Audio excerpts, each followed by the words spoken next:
What would you do if by your mid-20s you were earning millions, living the dream lifestyle you'd always imagined, but you hated every second of it? That's the story of Gary Stevenson in The Trading Game. Today, we're pulling back the curtain on the brutal reality of high finance, the glamour, the greed, and the crushing pressure behind the glass towers of global banking. Spoiler alert, it's not what Instagram tells you success looks like. Gary Stevenson grew up in East London in a working-class family. His childhood was a world away from the billion-dollar deals he'd later negotiate, but Gary was brilliant at one thing: maths. That talent became his golden ticket, landing him a place at the London School of Economics and eventually into Citibank's trading floor. From the outside, it looked like a fairy tale. Young trader from humble beginnings, making millions, jetting to exotic locations, living in luxury apartments. But as Gary writes, the reality was anything but glamorous.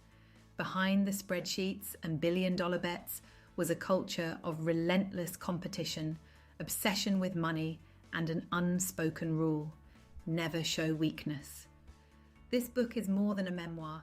It's a cautionary tale about success at all costs and the real price of chasing the wrong definition of winning. 1. The illusion of success. Gary hits the big time fast. Bonuses worth hundreds of thousands and eventually millions. But here's the twist. The happier he should have been, the more miserable he became. Why? Because every win just raised the bar higher. Each bonus led to another cycle of pressure. Do it again, but bigger. And the money? It stopped meaning anything. A first-class ticket to New York didn't feel like freedom. It felt like a trap. Think about that. How often do we believe, when I hit this salary, I'll be happy? Gary proves that happiness doesn't live at the end of a bigger paycheck. 2. The culture of competition and fear. On the trading floor, Gary wasn't just competing with other banks. He was competing with the guy at the next desk. If you made money, someone else made more. The pressure was constant, and with that pressure came fear. Fear of missing out, fear of failure, fear of losing status. Sound familiar? This isn't just banking. It's happening in sales teams, tech startups, corporate boardrooms. When success is measured only by numbers, people stop collaborating and start cannibalizing. One of Gary's sharpest insights is this: in a system built on endless competition, nobody wins because there's no finish line. 3. Mental health on the line. Let's talk about the human cost. Gary was 25, making more money than he could spend, but he was also burned out, anxious, and deeply unhappy. He started questioning everything. Who were his friends? Did they care about him or his money? Eventually, Gary walked away. He left millions behind to find something money couldn't buy: peace of mind. That decision is why this book matters. It reminds us that success without well-being is failure in disguise. Gary's story isn't just about banking, it's about all of us living in hustle culture.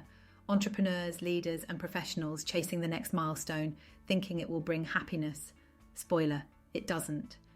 One of my favourite lines from the book is about money as a scoreboard. Gary says, "When the game becomes the goal, you forget why you started playing." Think about that.